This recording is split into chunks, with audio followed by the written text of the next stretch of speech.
Hey, what's up, y'all? Welcome back to the channel.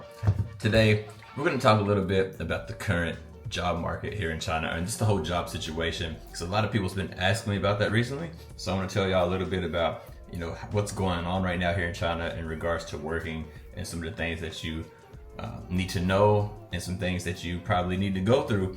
And yeah, so we're going to talk about all that today. But right now, I'm actually about to head out to the gym. I'm sitting here making a pre-workout drink. Talked about this before actually. I have a business here in China where I sell import fitness supplements, like stuff like this, like pre-workout powders and like creatine, protein powder, like this. This is the stuff that I sell. This is my business here in China. I sell imported fitness supplements, mostly from America and Europe and stuff like that. But I also do work here, and that's why I'm talking about the job market here, because I have a job here and I've been working here for 15 years, maybe slightly, about 15 years, maybe a little bit longer, something like that. But yeah, but we're gonna talk about that today. I'm gonna update you on basically everything you need to know about the current working situation in China. But first, I'm gonna head to the gym, and I gotta go out and buy some stuff too. Actually, some stuff that I actually need for work. So while I'm out and about, I'll talk to you guys about that. And I apologize if the quality changes. I might be shooting on my phone some and shooting with this real camera also. So just whatever's convenient. But I'll see you guys in a minute and we'll talk about it. It's not a very nice day outside. It's not super cold though. It's like about 15 degrees. So it ain't too bad. There's no sun today. It's starting to get warmer though.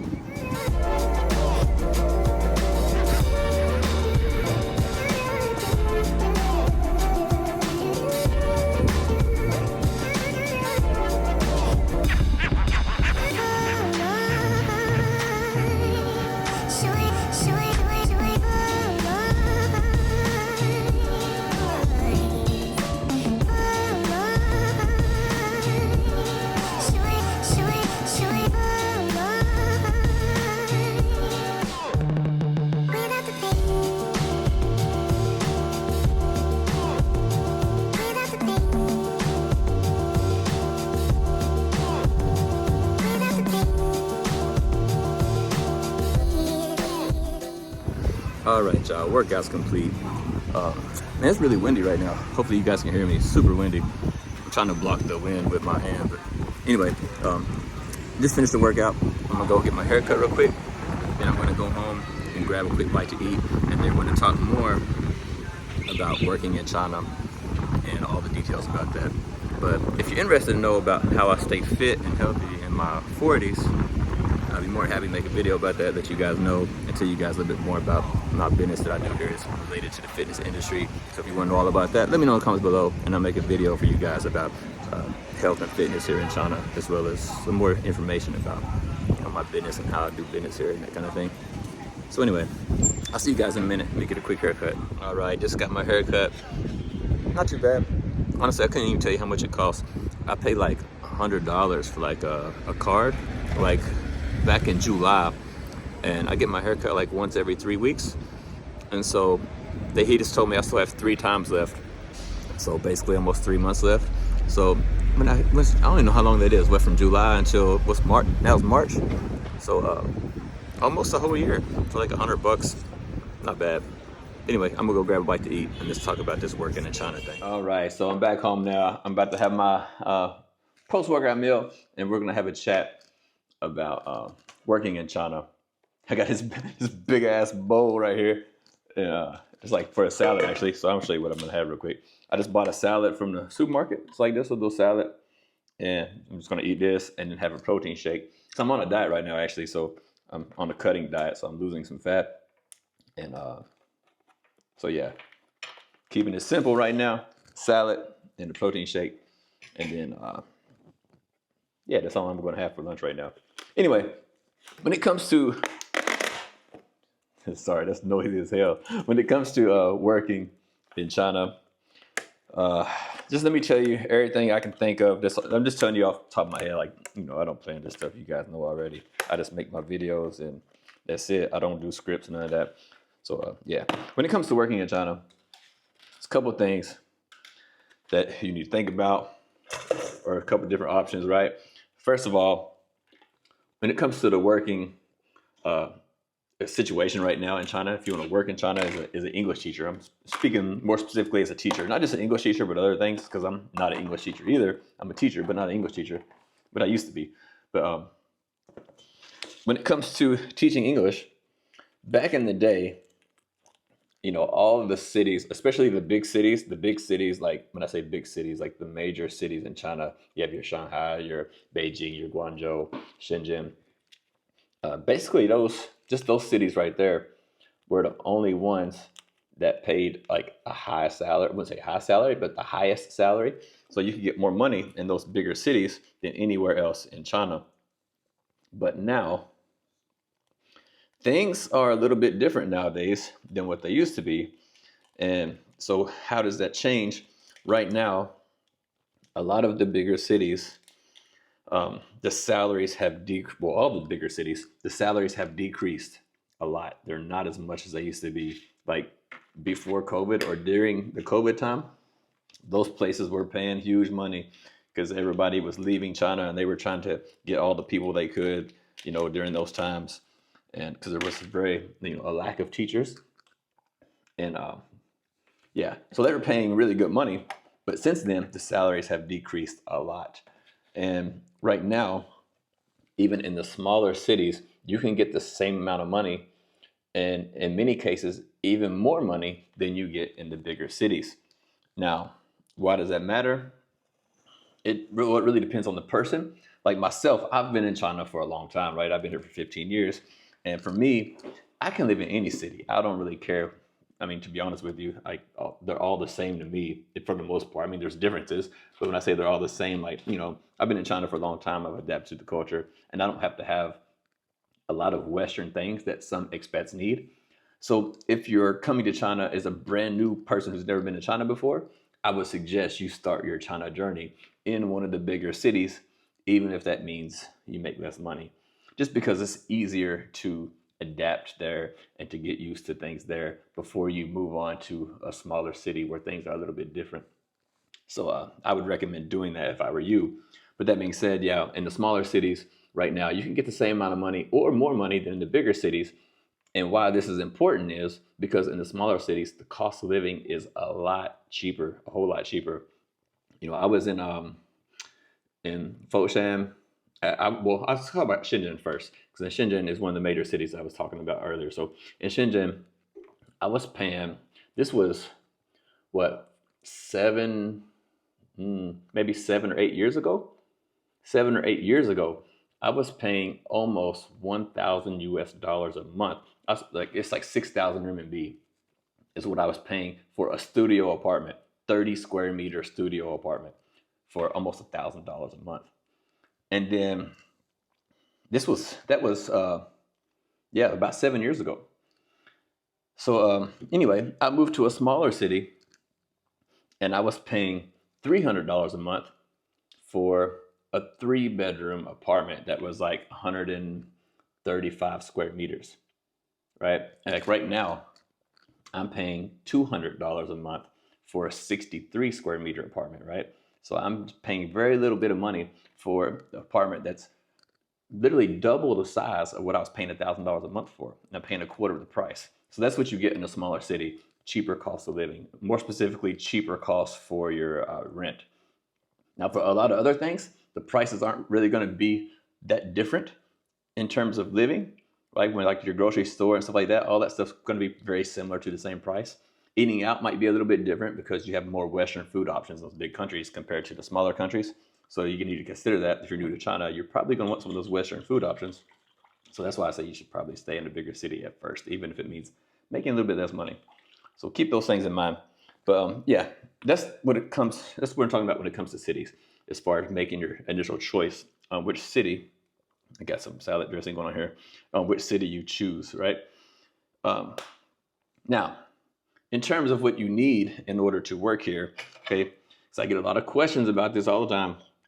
If you want to legally work in China, do things the right way, do things the legal way, according to the law, If you want to be an English teacher, you want to teach English in China, you need to be a native English speaker with a degree and a passport from a native English speaking country, such as America, Canada, England, Australia.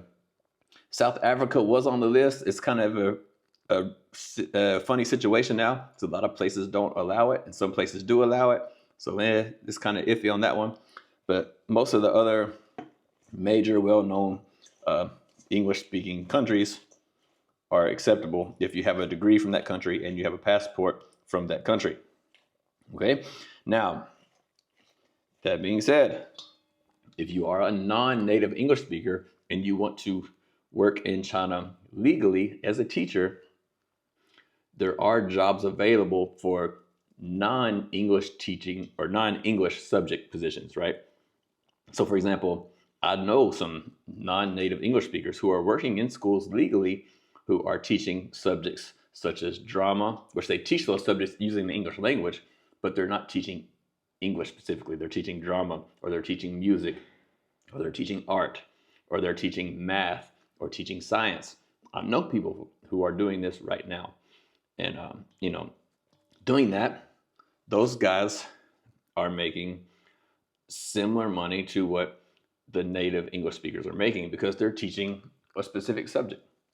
So I have a good friend who is a Russian guy, and he's got a Russian passport, and his university degree is from Russia, and he mostly teaches drama, and I think he teaches like a little bit of music or something like that, but he teaches it using the English language.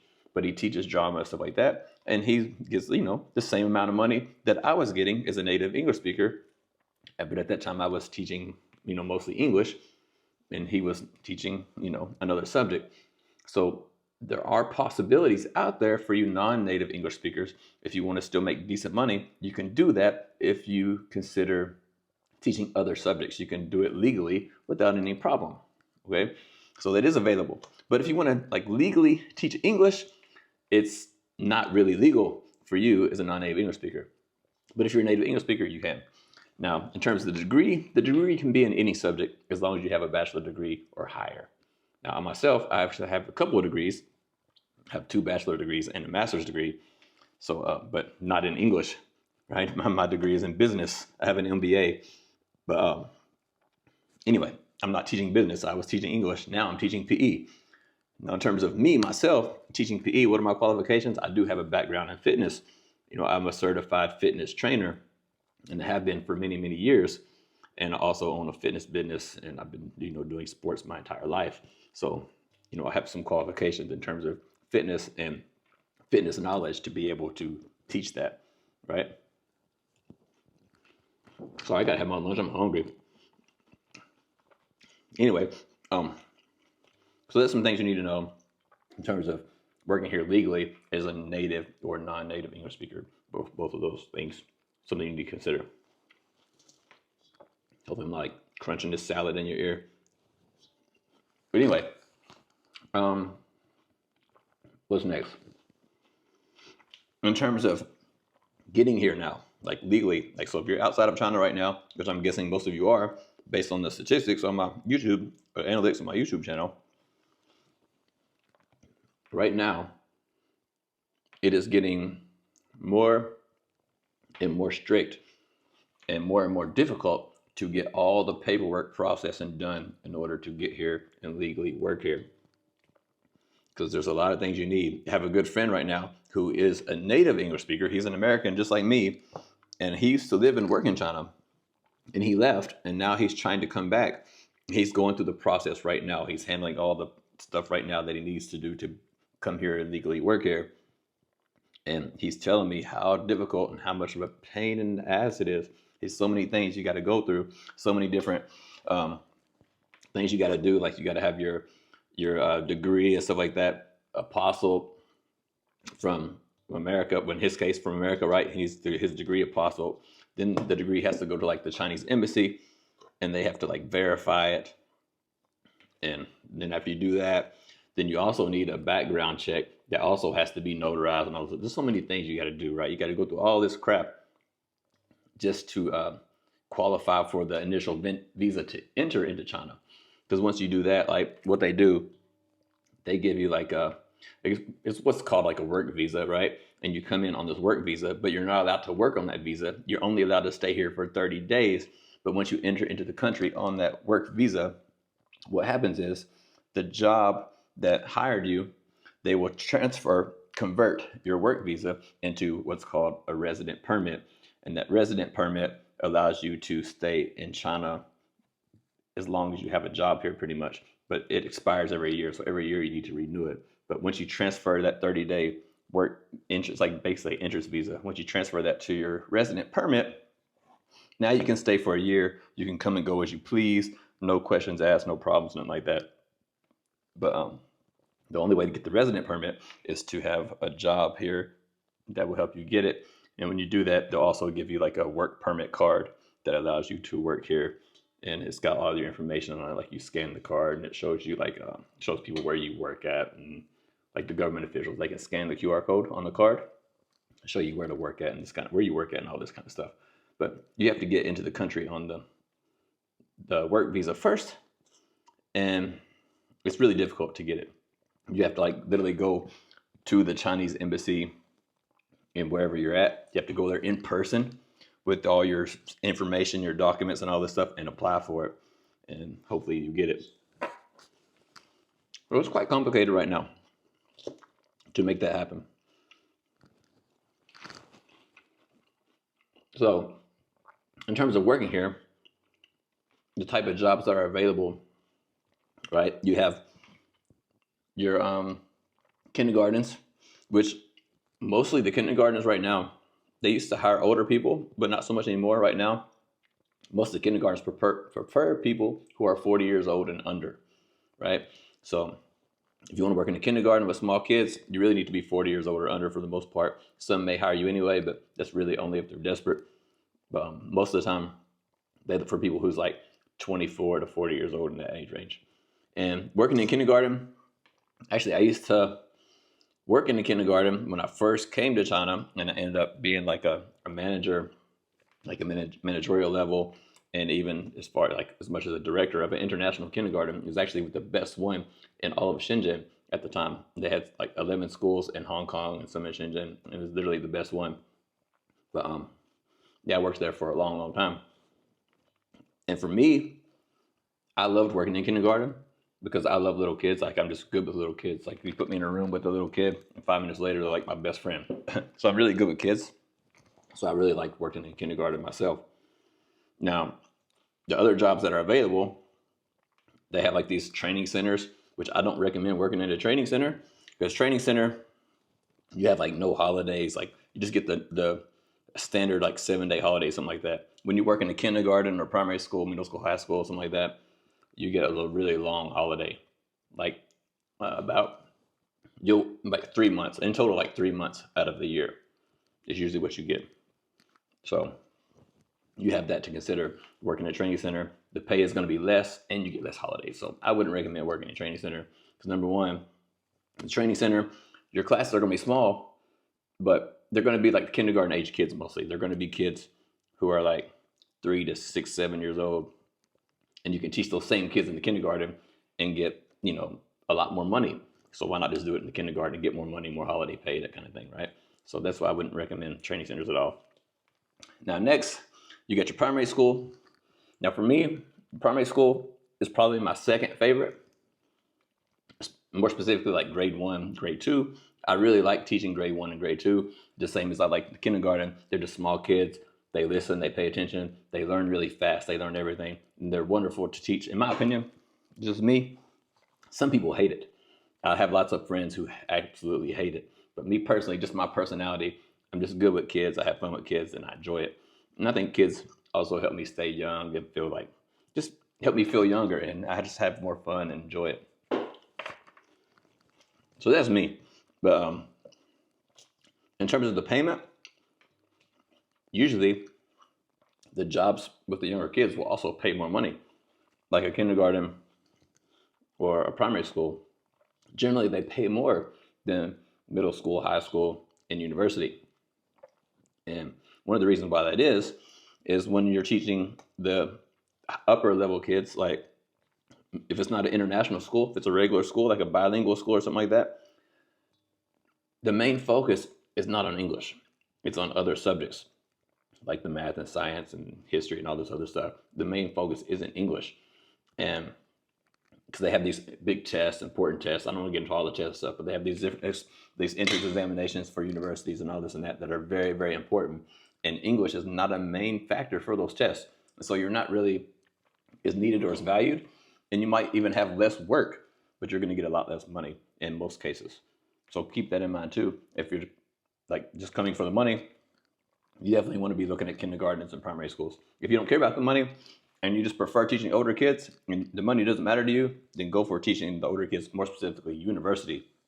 So university, you're going to work like 10 or 12, maybe 15 hours a week at the most. And they're not going to get paid very much. So you might make like $1,000, maybe $2,000 a month if you're lucky. That's if you're lucky, but you're not going to work very much. But like even myself, I only work 17 hours a week, but I still make a lot of money because I'm teaching little kids. It's more important for them, I guess. So keep all those things in mind when you're looking for a job in China.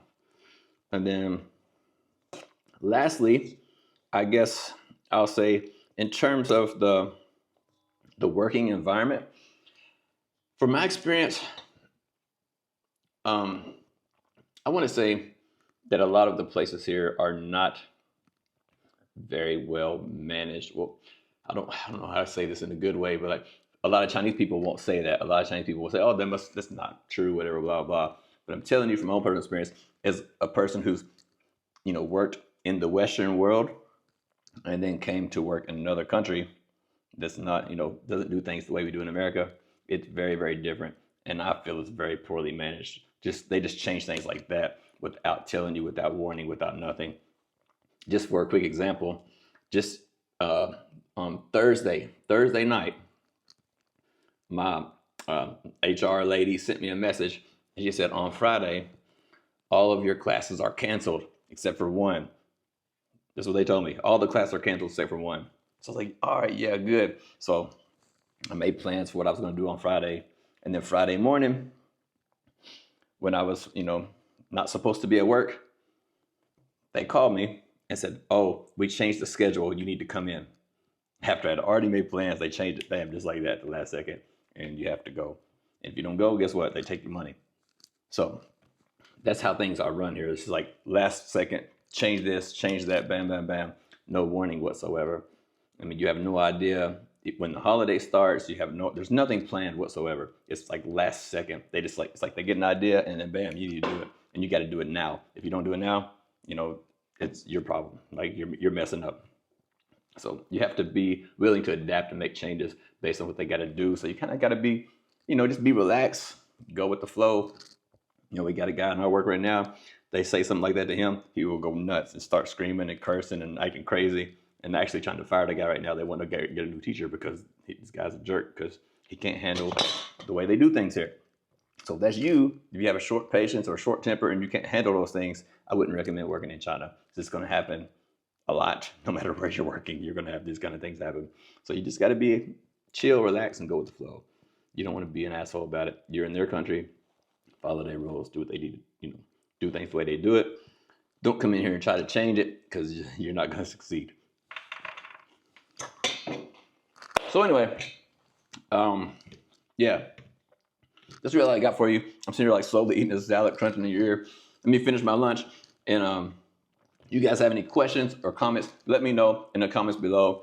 Let me know what kind of things you want to hear next. If you want to make that video about being healthy and staying fit in your 40s, especially here in China or living abroad, I can make that video for you. But it doesn't have to necessarily pertain to living abroad. If you just want to be healthy and fit in your 40s. I can talk to you guys about that a little bit. I'll share with you a little bit more information about the business I do as well. And yeah, anything else you want to know, let me know in the comments below. I'd love to hear from you. Love to make a video for you guys. Just let me know what that is you want to see, and I'll try to get to it. Anyway, I'm going to finish my lunch. I'm going to go out and do some shopping. I got to buy some stuff. And yeah, I'll see you guys on the next one. Take care. I love y'all. Peace.